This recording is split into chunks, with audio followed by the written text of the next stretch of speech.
escuchad mi palabra que os trae conocimiento irrelevante de una historia que estoy seguro que te encanta. Misha Necron, del anime de Mahoga Queen, tuvo un supuesto despertar luego de confrontarse a un monstruo de hace más de 2000 años, invocando de esta misma forma una réplica de la reliquia divina del Sogate, cosa que pudimos apreciar en el capítulo número 2 de la segunda temporada. Pero quizás lo que el anime no nos fue capaz de comentar, pero que aún vive dentro de sus novelas, fue la explicación tan clara sobre el nacimiento de Misha. Algunos atribuyen su inicio por la casualidad y la causalidad, pero la verdad proviene de la voluntad de los dioses. Originalmente, cuando Sasha fue concebida y su semilla, su raíz partida en dos, la segunda personalidad jamás debió haberse formado, nunca. Lo que originalmente debió haber existido era una muñeca, literalmente como Sasha la describía, sin sentimientos, sin emociones, sin sentidos, simplemente que vivía y respiraba. Pero fue por la voluntad de los dioses que estos, justo cuando Iris estaba desarrollando el hechizo, que lo cambiaron en el último segundo, y mediante el error humano, por decirlo de una forma, más bien sería el error demoníaco, pero la intervención divina, todo cambió, y lo que realmente debió haber sido una muñeca sin sentimientos, nació como un ser humano autónomo, con emociones, con sentidos, algo que no debió haber existido. Y es por eso mismo que por una naturaleza creada y proveniente de la divinidad es que Misha puede estar en el hibridesco, en la mituted de lo demoníaco y lo deidificado. Y es por eso que a pesar de tener esta sangre mestiza, pero al mezclada con los genes divinos, es capaz de crear la representación del castillo de Del Sogate, la reliquia divina más poderosa del Rey Arnos, el antiguo cuerpo del dios de la destrucción. Imitar, recrear un fragmento, quizás solo representante de una décima parte de lo que realmente es, pero que aún así provee petulantemente la misma naturaleza y capacidad que su origen. En la batalla con Linked, donde primera vez logró el despertar, vimos que ella corrió rápidamente luego de derrotarle hacia el cuerpo malherido de su hermana con dos espadas atravesadas en su vientre. Lo que usó fue el poder del castillo del Sogate, derivado de la espada de Mole Principios Belsudona, para destruir, ponerle fin a la arma que estaba atravesando el cuerpo de su hermana. Fue precisamente por esa manipulación de la exterminio existencial que pudo salvar lo que es verdaderamente importante para ella. Y también, cosa que no se menciona apropiadamente, el mismo poder de la destrucción que Del Sogate, que el castillo estaba proveniendo en el lugar, aniquiló, frenó, borró del cuerpo de Linked todas sus defensas mágicas, pues ésta, al momento de presenciarse delante de aquel dios, no fue capaz de resistirse, y al convertirse en prácticamente un ser humano por unos instantes mientras el mismo castillo estuviera sobrevolando los cielos, fue víctima del hielo abrasador, del poder tiránico de Misha. Y estos son los detalles o de la manera en la que fue descrita la acción, la escena dentro de la novela, pero que el anime, a pesar de estar dando su mejor esfuerzo, no fue capaz de transmitir. Como estos, me quedan unos cuantos datos más. Si te interesan, por favor acompáñame, pues esta comparación ha sido hecha con mucho amor hacia ustedes. Por lo tanto, si no tienen nada más que hacer, si no tienen que estudiar o presentar un examen con urgencia, empezaremos con número 1. La primera escena, cuando aparece el demonio de hace 2000 años tratando de luchar en una batalla de intelecto en contra de Arnos, fue bastante alterada, principalmente porque en la novela esta no se entiende ni un culo, ni siquiera la versión mal traducida por parte que me estoy leyendo. Verán, resulta que originalmente aquel demonio le había ofrecido a Arnos la posibilidad de realizar cualquier pregunta relacionada con los niños divinos. Y él le iba a explicar todo lo relacionado que estuviera en su conocimiento, todo lo que supiera. No obstante, el sujeto se podía reservar el derecho de mentir en una sola oportunidad. Entonces, todos los conocimientos y deducciones que Arnos hiciera de aquí en adelante en la versión animada serían realmente dichos por nuestro querido antagonista, el demonio de hace 2000 años.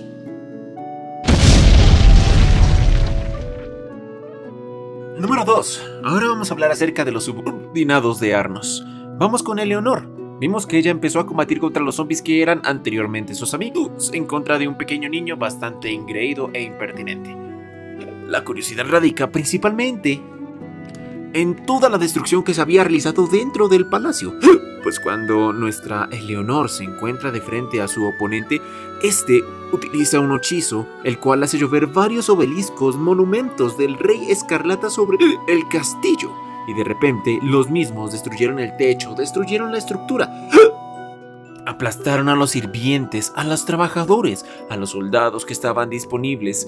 Un reguero, una montaña de cadáveres empezó a acumularse dentro de los mismos pasillos, de los mismos recintos del lugar. Y fueron estos mismos cadáveres los cuales se levantaron por la magia oscura de aquel Rey Escarlata. Número 3. Pudimos ver de que uno de los sirvientes del Rey Escarlata empezó a hablar con Eleonor, mencionando acerca de que ella tenía un poder divino. Cuando Yerga le había pedido el favor a Nosgalia de poder convertirse en un concepto mágico y Eleonor heredaría la capacidad de engendrar receptáculos, lo que se esperaba es que de estos cientos de miles de receptáculos eventualmente uno mutara. Uno obtuviera las capacidades de poder albergar la divinidad.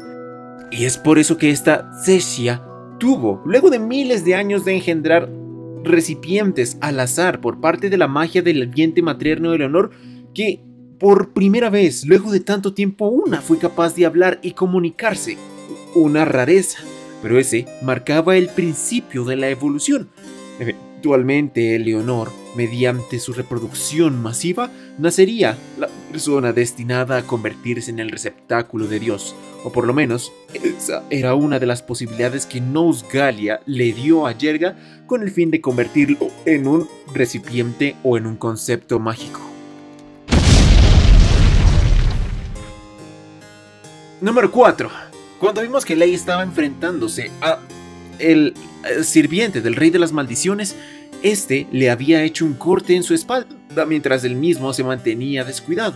Resulta que este corte casi parte a la mitad a Lei. No lo estoy exagerando, es cierto. El chico mencionó que su corte fue profundo, pero no lo suficiente como para inutilizar o sacar de combate a uno de los demonios de hace 2000 años. No obstante, sintió de que sí tuvo bastantes repercusiones. Cuando le mencionó que la magia de este escudo era devolver el daño por 2, un corte el doble de profundo se formó en la espalda de Lei que hizo que incluso este llegara hasta sus órganos internos e incluso fue capaz de cortar la espina dorsal del muchacho. Pero fue gracias a su dominio de magia de refuerzo físico que aún así era capaz de moverse. Un pequeño detalle que no fue mencionado. Además, a lo largo de toda la batalla, la misma fue realmente violenta.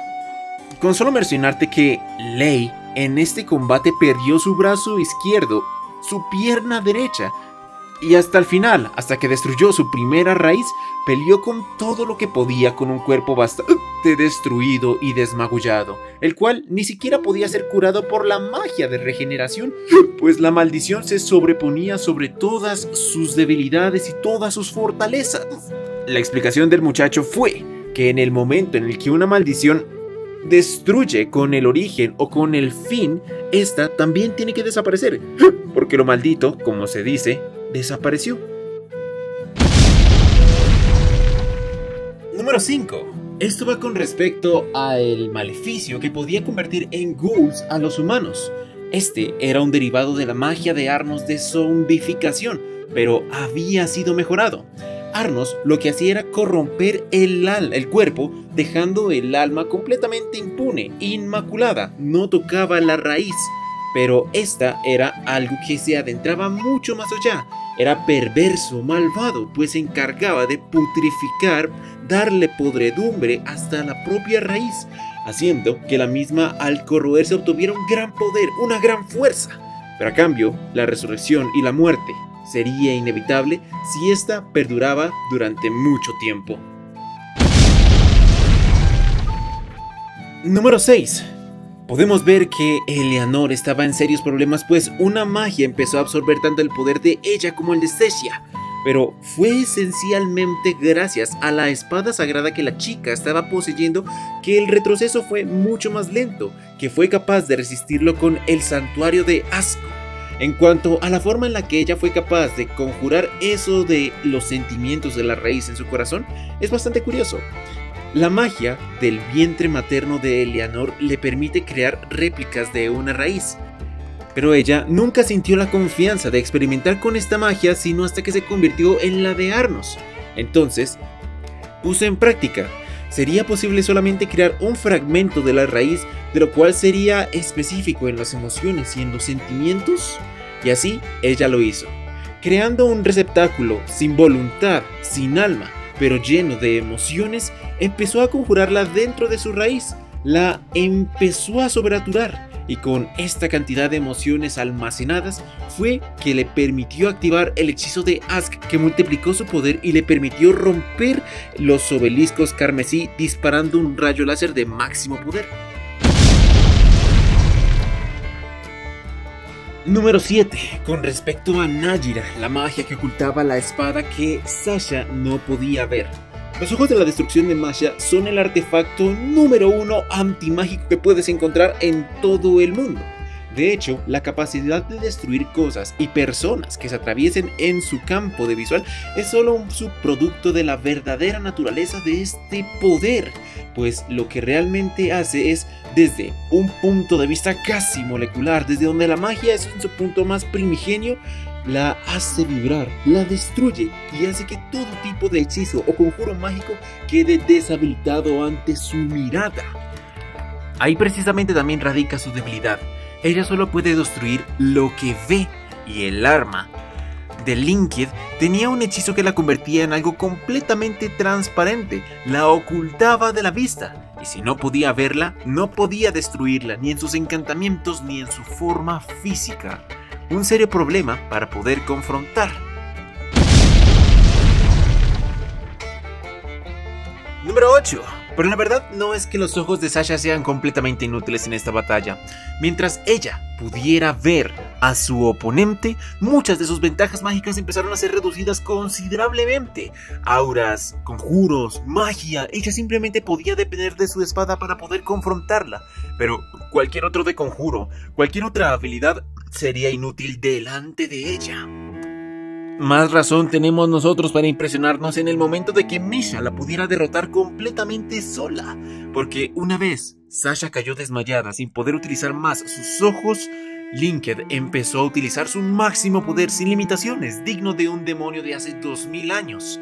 Pero aún así, la hija de lo accidental, Hitsuzen y deseado, estaba lista para demostrarle quién mandaba de verdad. Número 9. Eso que Arnos apalició en los primeros 5 segundos donde no pudo utilizar magia era, sin duda alguna, la élite del rey impuro. La verdad, hay demonios muy fuertes, y estos eran de hace más de 2000 años. Por lo menos, en los ojos del sirviente pensaba que podrían entretenerlo, quizás causarle un poco de daño y nunca derrotarlo. Pero jamás consideró que la élite más fuerte de todo el ejército fuera acabado en menos de un segundo, todos con grandes artefactos mágicos y poderosos. Pero al final de cuentas, trataron de atacar al gran rey demonio de la tiranía. Obviamente, aún sin magia serían humillados. Número 10. ¿Cómo es que Misha se les arregló para romper una espada? No es por el poder del Sharingan, ni tampoco por el poder del Super Saiyajin. Ella, en la primera puñalada que sufrió dentro de su vientre, aplicó magia de alquimia, tocó la hoja y, sin que nadie se pudiera dar cuenta, antes de que el usuario pudiera percatarse de lo que había hecho, convirtió el metal de la hoja en una sustancia increíblemente frágil, en hielo supremamente delgado. Por lo tanto, cuando este tocó la cabeza de Misha, alcanzó a cortar un poco de su piel, llegó hasta su cráneo, pero al ejercer un poco más de fuerza, él mismo se fragmentó y se rompió. Esa fue la razón por la que la misma fue capaz de sobrevivir a esa decapitación. Número 11. Cuando Lei ganó la batalla trató de revivir a su oponente con Ingar, pero desafortunadamente al intentarlo se percató de que él ya no estaba en ninguna parte, había escapado, había desaparecido en los confines del mundo. Y es curioso, a pesar de que él había dicho que la magia no se le daba muy bien, la magia de raíz le es excelente. Revivir a los muertos sería pan comido para él. Y bueno, mis héroes, eso sería todo lo que les podría decir por ahora. Tengo más cosas, pero pues ya me cansé. Y como pudieron darse a lo largo del video, me dio un ataque de hipo, ya me mamé, ya me cansé, tengo sueño, tengo hambre. Y pues llegué a las últimas. Sin nada más que agregarte, mi hermano, mi querido, pues te deseo feliz tarde y nos vemos mañana. Adiós.